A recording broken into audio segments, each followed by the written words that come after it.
Assalamualaikum warahmatullahi wabarakatuh. Selamat datang, perkenalkan nama saya Fatal Barbuhari. Saya dari jurusan Ilmu Komunikasi.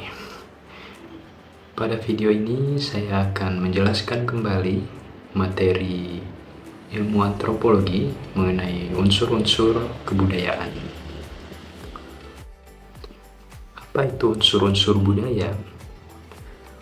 Unsur-unsur budaya itu adalah beberapa poin atau unsur yang membentuk budaya itu sendiri. Misalnya bahasa, agama, kepercayaan, pengetahuan, norma, dan sebagainya.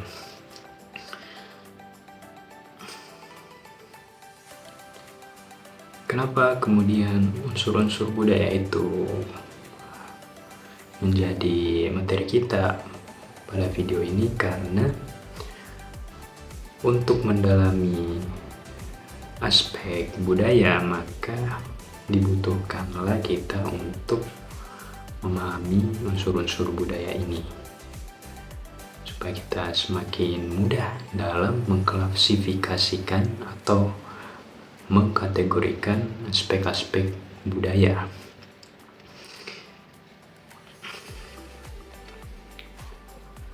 Apa saja unsur-unsur budaya itu?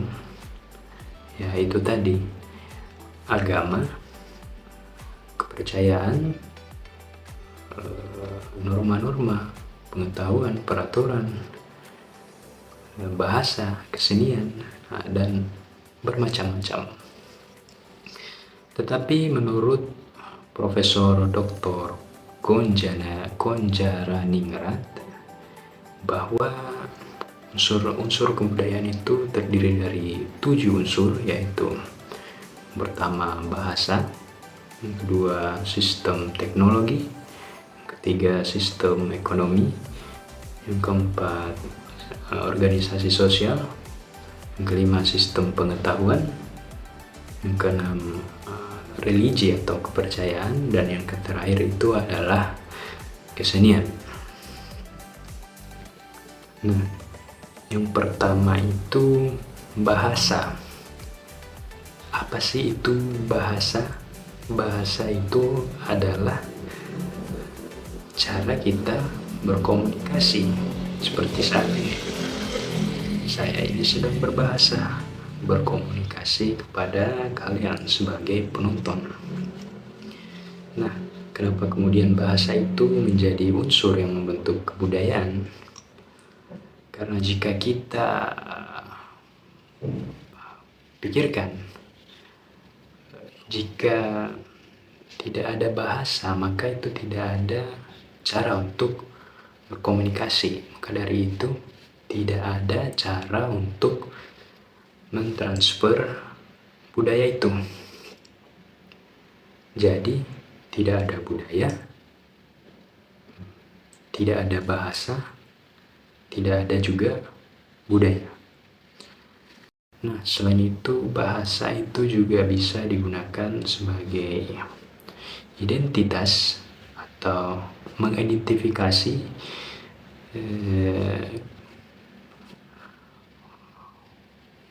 kelompok masyarakat tertentu.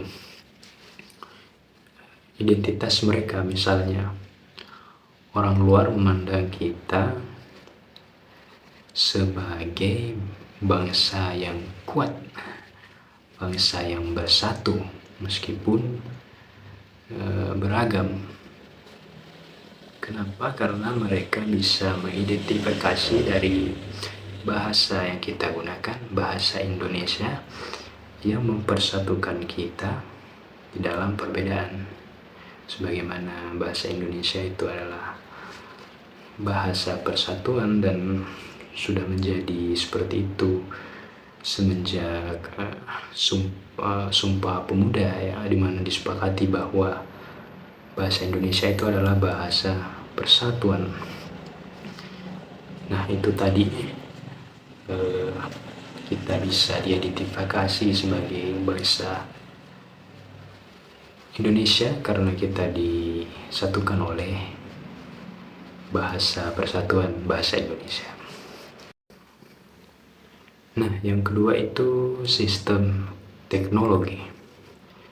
Sistem teknologi itu bisa berupa alat atau pengetahuan yang kemudian itu akan mempengaruhi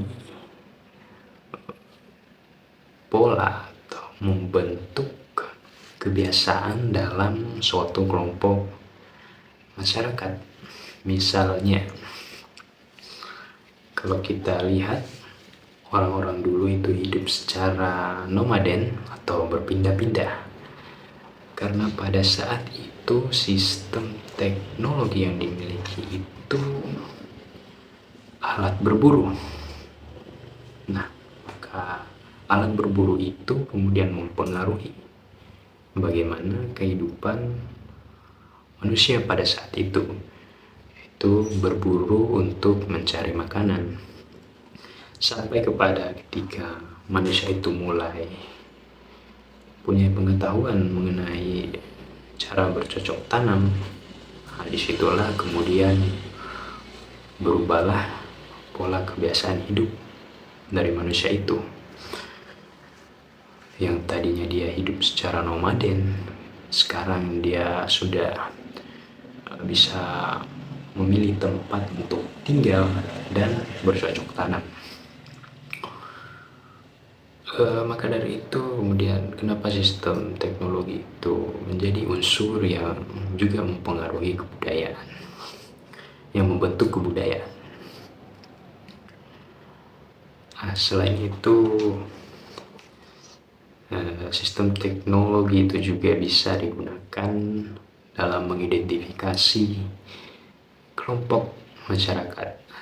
Misalnya itu tadi, orang dulu itu berburu menggunakan tombak. Sedikit beranjak, mereka mulai menggunakan cangkul terbuat dari batu dan bercocok tanam. Nah, kalau kita lihat di zaman sekarang, kita bisa mengidentifikasi orang-orang kaya, konglomerat, itu dari sistem teknologi berupa transportasi, yang dimana kalau kita amati, orang-orang kaya itu rata-rata mengkoleksi mobil-mobil yang mewah. Dari situ kita dapat identifikasi, dari situ kita dapat ketahui, bahwa dia ini adalah orang yang mampu, orang yang kaya. Nah, yang ketiga, sistem ekonomi. Sistem ekonomi ini adalah bagaimana cara manusia itu memanfaatkan sumber daya alam yang ada di sekitarnya.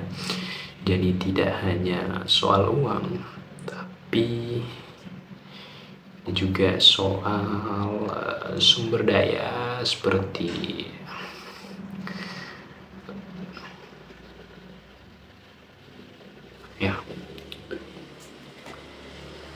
jadi contohnya itu seperti kurang lebih sama seperti sistem teknologi tadi, di mana sistem ekonomi ada yang di mana kelompok masyarakat itu memilih untuk hidup dan menumbuhkan makanan mereka sendiri.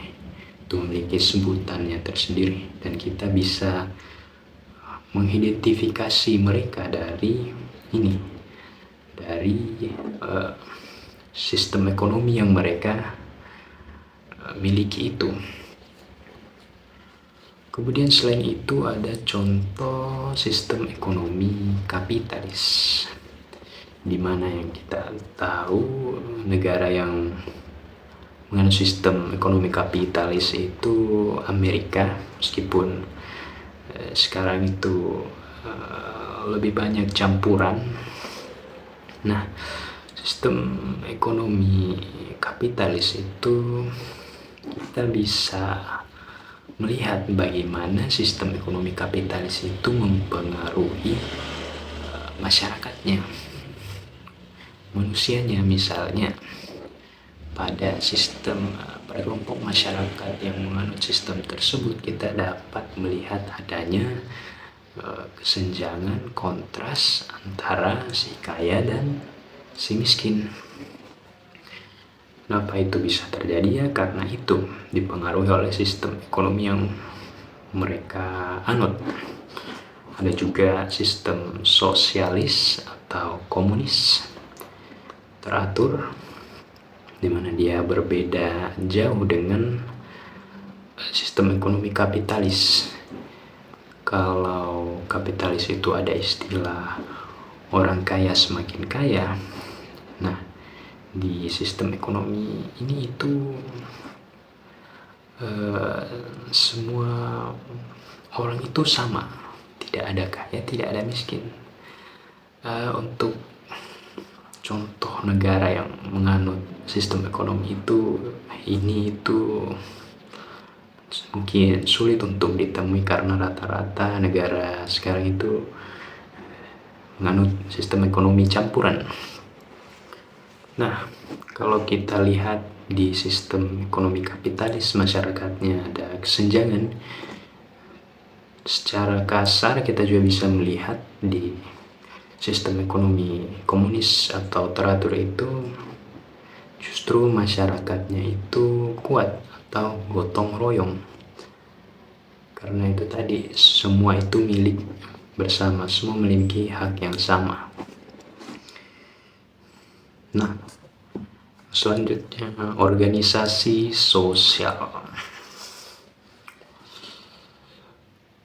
Organisasi sosial ini adalah pengelompokan yang kemudian itu akan mempengaruhi interaksi antara individu atau antara manusia. Sebenarnya organisasi sosial ini sifatnya mengikat. Contohnya itu seperti kasta, sistem kasta yang ada di India sana, di mana sistem kasta pengelompokan itu akan membatasi dia yang kelasnya berada paling bawah. Nah, itulah cara sistem organisasi sosial itu mempengaruhi, membentuk kebudayaan manusia, kemudian suatu kelompok manusia. Nah, selain itu ada juga contoh, misalnya laki-laki yang dominan. Kalau kita flashback ke peradaban zaman dahulu, kita itu bisa merasakan bahwa patriarki itu sangat kental, di mana seperti yang kita tahu, laki-laki itu bekerja mencari uang, sementara perempuan itu tinggal di rumah memasak dan sebagainya. Tapi di peradaban yang modern sekarang ini, kita bisa melihat perubahan di mana perempuan itu memiliki hak yang sama, kesempatan yang sama, hampir sama lah dengan laki-laki.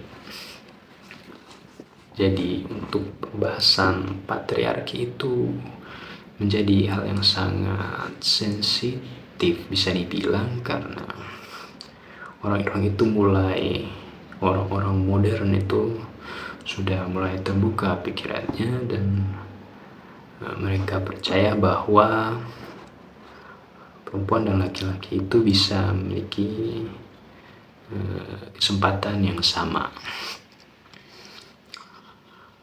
Contohnya seperti di Amerika yang sangat gencar-gencarnya mensosialisasikan hal-hal seperti ini. Bahkan tidak hanya soal matriarki, dominasi antara ataukah itu laki-laki atau perempuan. Ya, seperti itulah yang terjadi di Amerika sana. Semua kebebasan berpendapat. Nah, selanjutnya ada sistem pengetahuan. Sistem pengetahuan itulah yang mengatur suatu kehidupan kelompok manusia. Sistem pengetahuan itu bisa berupa aturan-aturan yang dimana jika aturan-aturan itu dijalankan oleh kelompok manusia, maka kemudian itu bisa mencerminkan identitas kelompok manusia tersebut. Misalnya kalau kita orang Sulawesi, kita mengenal pengetahuan atau budaya permisi, yaitu tabe, ya kan, dimana itu menggambarkan identitas kita sebagai orang Sulawesi. Nah, sistem pengetahuan ini sebenarnya saling berhubungan dengan unsur-unsur yang sudah sebelumnya kita sebutkan. Bahkan sebenarnya kalau kita analisa lebih lanjut, seluruh unsur-unsur ini sebenarnya saling berkaitan satu sama lain, atau bisa saling menyinggung, saling mempengaruhi. Nah, sistem pengetahuan tadi ini, misalnya sistem kasta tadi, yang organisasi sosial. Nah,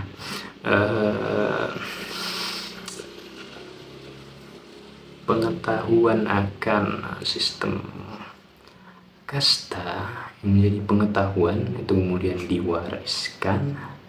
Disitulah terjadi pengelompokan itu, karena pengetahuan itu terus diwariskan. Dan kembali lagi ke bahasa tadi yang pertama, bahwa budaya itu kemudian diwariskan melalui bahasa. Nah, jadi di sini kita bisa melihat bagaimana pengelompokan sosial itu menjadi pengetahuan, berhubungan dengan pengetahuan, dan juga berhubungan dengan unsur bahasa yang tadi.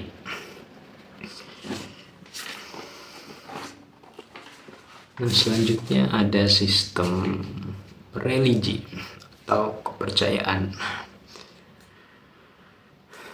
Contohnya itu kita bisa lihat masyarakat mungkin di Jawa sana yang memiliki kepercayaan animisme, yang dimana itu percayaan pada leluhur yang kuat, sehingga itu kemudian mempengaruhi bagaimana pola kehidupan mereka. Misalnya mereka itu menjadi sangat sopan terhadap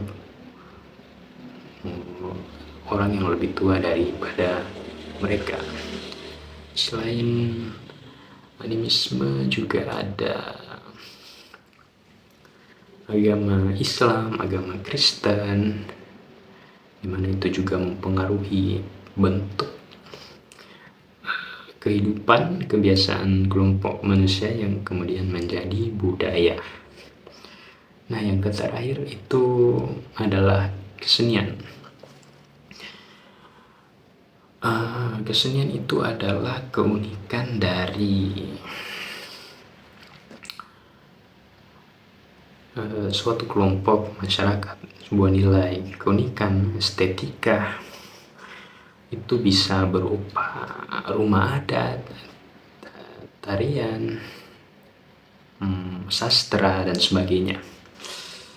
Kalau contohnya kita bisa lihat di Jawa sana lagi, di mana kita bisa melihat kesenian mereka, dari tarian-tarian mereka, bahasa, sastra, juga rumah-rumah adat, pakaian, itu menjadi sesuatu yang mengidentifikasi, menggambarkan orang-orang Jawa, menggambarkan suku-suku Jawa, kelompok manusia itu.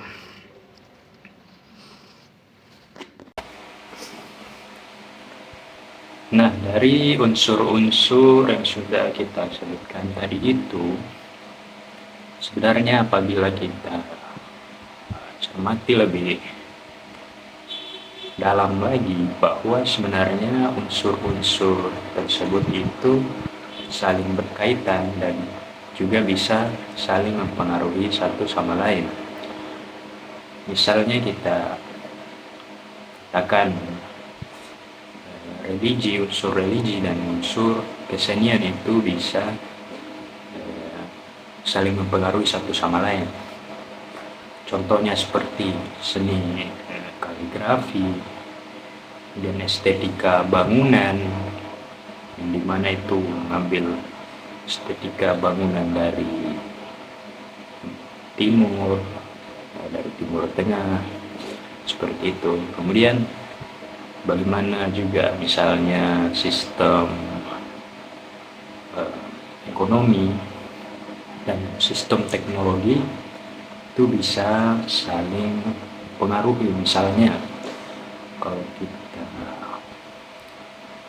seperti yang tadi kita sebutkan di awal ya, manusia zaman dahulu saat menemukan sistem teknologi memungkinkan mereka untuk melakukan cocok tanam, disitulah kemudian sistem ekonomi atau cara mereka memanfaatkan sumber daya itu berubah karena dipengaruhi yang tadi sistem teknologi yang mereka temukan. Nah, kita bisa tarik semua unsur-unsur tersebut, kita bisa simpulkan bahwa unsur-unsur tersebut kemudian bisa menjadi termasuk dalam sistem pengetahuan yang diwariskan secara turun-temurun melalui transaksi menggunakan bahasa, seperti yang kita sebutkan di awal tadi, bahasa. Selanjutnya Profesor Dr. Konjaningrat juga membagi 3 wujud dari budaya. Yang pertama adalah gagasan atau ide, itu berupa contohnya misalnya ideologi, kepercayaan. Kemudian yang kedua itu ada aktivitas atau tindakan, contohnya di mana kita memiliki suatu ideologi kepercayaan. Dari yang pertama tadi gagasan dan ide, misalnya kita ambil contoh ideologi, kita sebagai bangsa Indonesia merealisasikan ideologi tersebut dengan cara melakukan upacara bendera pada setiap hari Senin misalnya. Nah, yang terakhir itu yang ketiga adalah artefak atau hasil karya. Itu merupakan keunikan yang dihasilkan secara berbentuk. Ya misalnya baju adat, rumah tradisional, estetika dan arsitektur dan semacamnya. Kemudian ada juga lukisan, patung dan sebagainya. Nah, kira-kira itulah tadi yang bisa saya sampaikan. Kemudian bagaimana sih, apa sih relevansi materi-materi yang sudah tadi kita sampaikan dengan kehidupan sehari-hari kita, kehidupan kita. Nah, kita sebagai bangsa Indonesia, kita hidup di dalam masyarakat yang beragam. Kenapa kemudian pelajari unsur-unsur kebudayaan itu penting? Agar kita bisa bermanfaat untuk kita sendiri dan juga orang lain. Misalnya kita tergabung dalam kelompok masyarakat kita sendiri. Misalnya saya adalah suku Mandar. Dengan saya mempelajari unsur-unsur kebudayaan itu, saya akan semakin sadar dalam melihat keberagaman itu, melihat kekayaan itu, sehingga timbullah rasa untuk senantiasa melestarikan hal tersebut. Kemudian bagi orang lain kita juga memberikan manfaat, seperti kita lebih menghargai orang lain, kita menghargai suku-suku lain, kita semakin paham, kita tahu apa yang harus kita lakukan dalam kehidupan yang beragam, dan kita menjadi bermanfaat untuk satu sama lain. Saya kira itu saja yang bisa saya sampaikan. Kurang dan lebihnya mohon dimaafkan. Terima kasih atas waktunya yang telah dihabiskan untuk menonton video ini. Assalamualaikum warahmatullahi wabarakatuh.